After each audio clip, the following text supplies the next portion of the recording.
Guys, are you newly retired and you're starting to fall into what I call that loneliness phase? Well, if you are, stick with me about a story of one of my best friends, John. John's dad, John Sr., actually is a member of our group.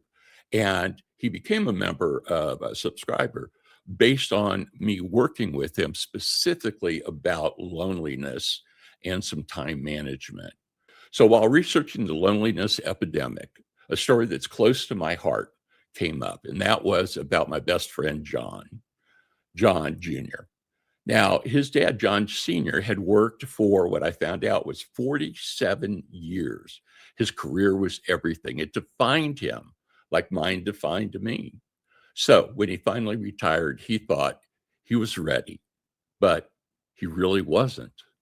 He wasn't ready for the silence. He wasn't ready for the phone not ringing. He wasn't ready to go out and eat by himself.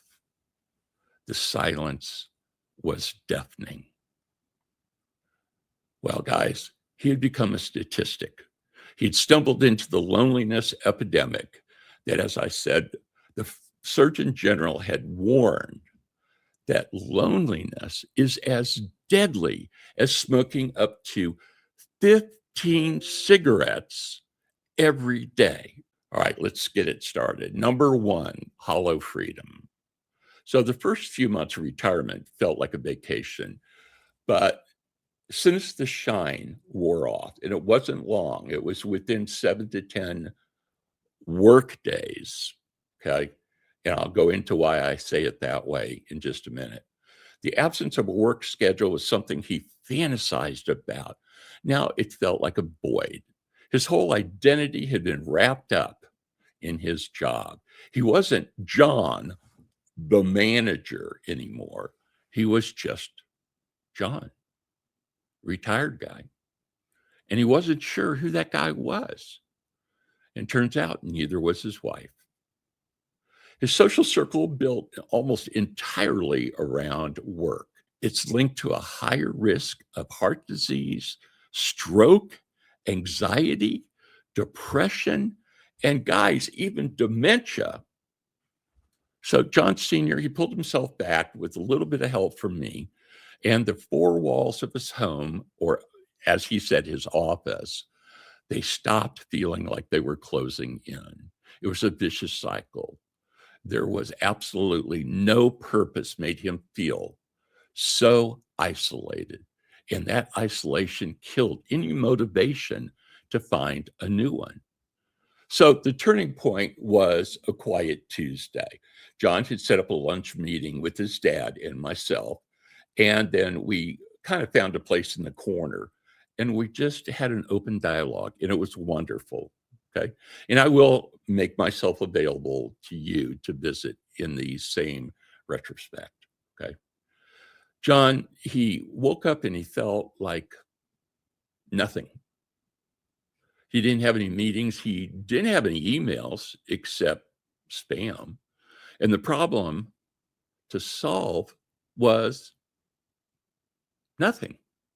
As a manager, that is exactly what his job was.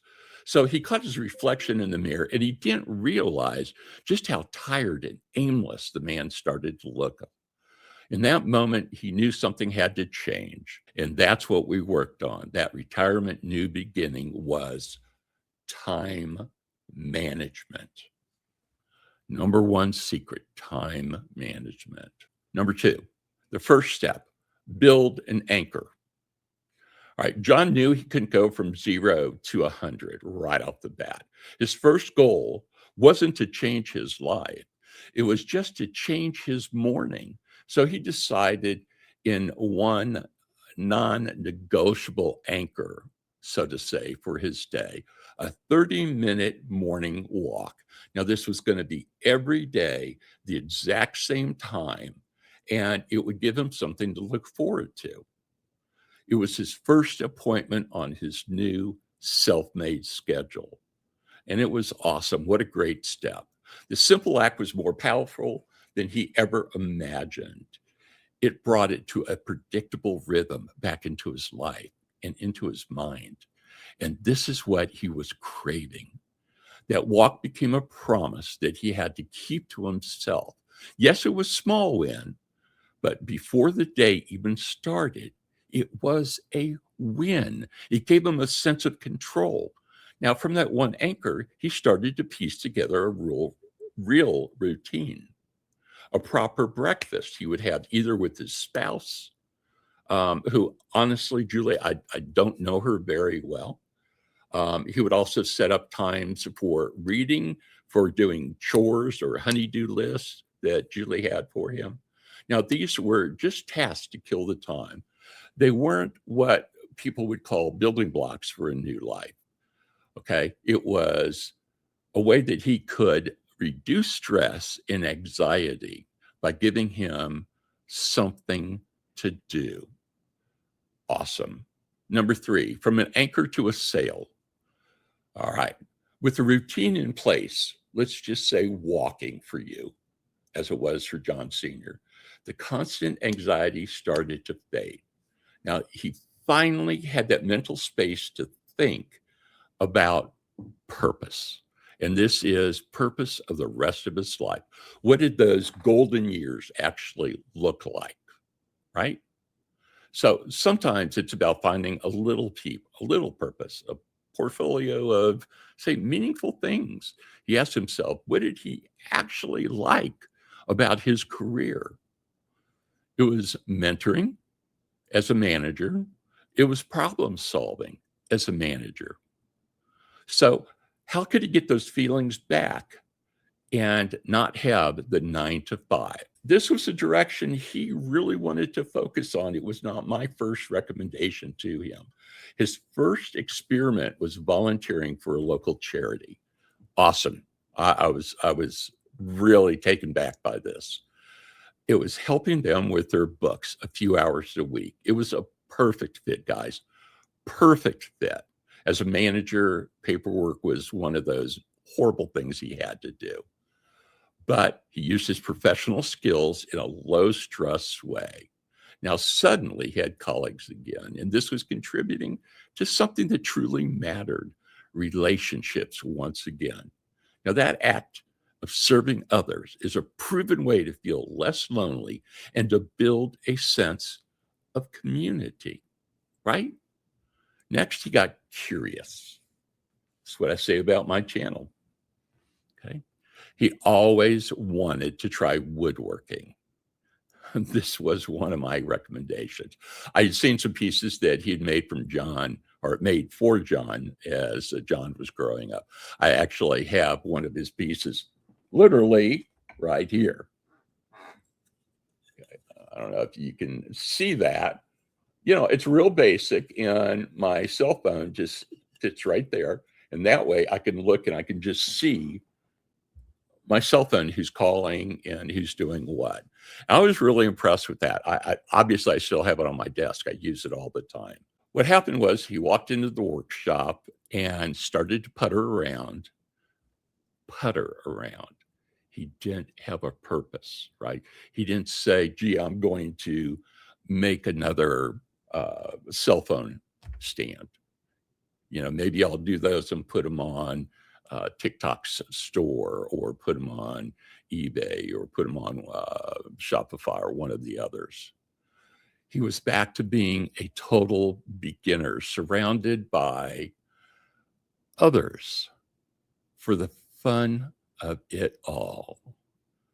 So John had started a group of brand new woodworkers who had a little bit of experience, and they met together on a Wednesday afternoon. Well, this was a concrete time that he could always look for. Now, this hobby engaged his brain, and it gave him a real sense of accomplishment. And in the end, just think about how good that really feels. Now, volunteering and woodworking became the sails for his ship, naturally rebuilding a social life and shared interest. And he got a chance to work with people concerning a hobby. And that is amazing. He's having a wonderful time. His days are full but intentional, right? He wakes up feeling excited, not empty. His journey taught him that retirement is not a finishing line. It's a new chapter you write for yourself. The purpose was he was so desperate to find what wasn't hiding somewhere else. It was waiting to be built, no pun intended. It was waiting to be built right here with the raw materials of his own interest. The loneliness did not just vanish, he actively crowded it out by filling his life with structure, connection, and meaning, right? So, guys, let me wrap this up a little bit. So, how did John beat back the loneliness? It was a series of small, consistent choices. It all started with his decision just to take a walk. That single step led him to a routine that created space to explore his passions, woodworking. And those passions reconnected him to the world, to new friends, lunch dates, going out hitting a bucket of balls. John Sr. had become active and fulfilled once again. I'm really proud of him. I really am. And guys, I want this for you too. Guys, if you're feeling lost or if you're feeling adrift, please know you're not alone in feeling this way. Almost everybody goes through it. I sure did. Also, know that you have the power to change it. You don't need a grand plan. You don't need to take a course and see how to restart yourself. You know how to restart yourself. So, guys, this is where I want to give you a little value added. If you're starting to feel like you're at a point where you just can't find purpose in your life, go ahead and comment down below and I will reach out to you. And maybe we can spend a little time together and I can show you some of the things that work for John and give you a little bit of a roadmap. But I don't want to give you a standard roadmap for just anybody. I want to make it your roadmap. And we'll do that on a call or we'll do it on a Zoom. Okay. So, guys, my question for you is this: what is the one small step you can take this week to build an anchor for your day? It could be a walk. It could be calling friends. It could be visiting a library, picking up a book on your hobby, getting together, stopping by a store or a hardware store and looking at lumber and deciding if you want to do woodworking. You know, it may be electrical. You may want to do some rewiring. You may want to put a sound system in. You may want to do like what I'm hoping to do this summer, and that's to put a movie theater in downstairs with surround sound. And I'll let you know how that goes. Guys, whatever it is, share your first step in the comments down below. Please, it's really, really important. Let's build this community of people who are retiring to a filled life with purpose. Guys, my name is Mark. You're here with Retirement for Seniors.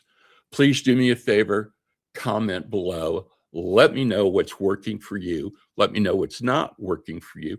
And if you would like to get together for a 30-minute or a 1-hour one-on-one, like a coaching call, just let me know. I'm happy to set it up with you. Okay? Just put it down in the comments below and we'll get you taken care of. All right? I appreciate you very much. You guys can do it. I believe in you. I know you can. Look at me. I mean, my channel is growing just crazy. And here I'm 69 years old. Crazy, right? I'd like to see you guys as happy as I am. All right, guys, again, Mark, Retirement for Seniors. Go out and make it a great day. Bye for now.